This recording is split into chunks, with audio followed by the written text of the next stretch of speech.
Donald Trump is set to face a trial, as are 18 others in Georgia. But he, of course, is the only former president and current candidate, which is a complicating factor legally and politically across the board.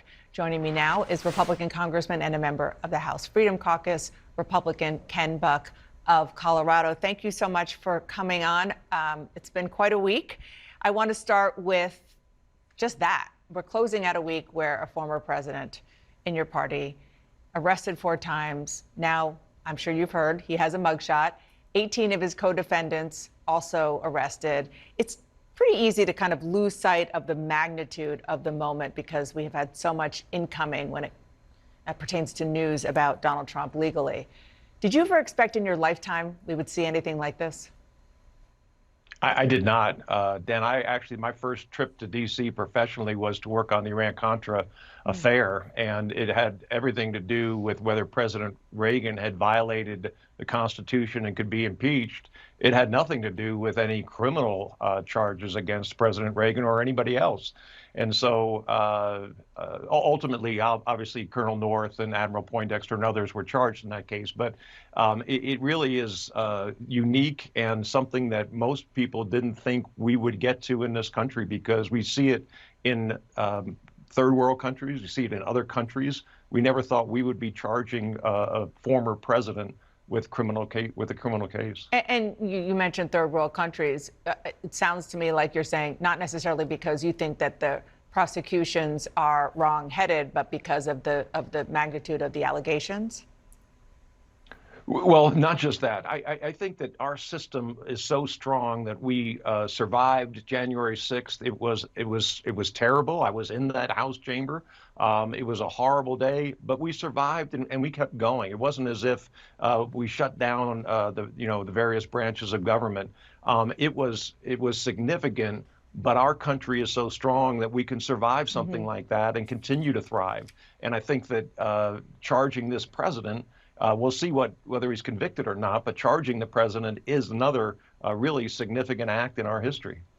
The mugshot, which we've been discussing and seeing a lot, Donald Trump is already in full tilt fundraising off of it, using it to further paint himself as a victim. Do you believe that that is appropriate, or is it just inevitable? I think it's politics, honestly. I think that the Democrats are fundraising off the fact that Donald Trump has been charged 4 times in 4 different cases. I think the Republicans, not just Donald Trump, but other presidential candidates, other candidates for Senate, House, are fundraising off of this event. I think politics, anything you can fundraise off of, you're going to fundraise off of. Yeah, absolutely. I spoke with former Maryland Governor Larry Hogan yesterday on this show, and I asked him about that moment in this week's debate where candidates were asked if they would support Donald Trump for president if he is actually convicted of a crime.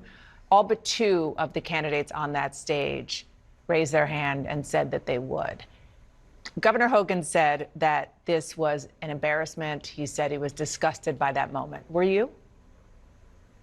Well, I've mentioned before on your show, Dana, that I would not support a convicted felon for president. What does it tell you that surprised. most of his competitors said they would? Yeah, I'm very surprised by that. But at the same time, they all signed a pledge to support whoever won. So some of them may have been thinking, am I going to get kicked off the stage next time because I don't raise my hand? So I don't know what was going through their minds, but it certainly isn't a high water mark in that debate. You know Mark Meadows, the former president's former chief of staff, very well. He was a colleague of yours in the House, and you call him a friend. What goes through your mind when you look at his mugshot?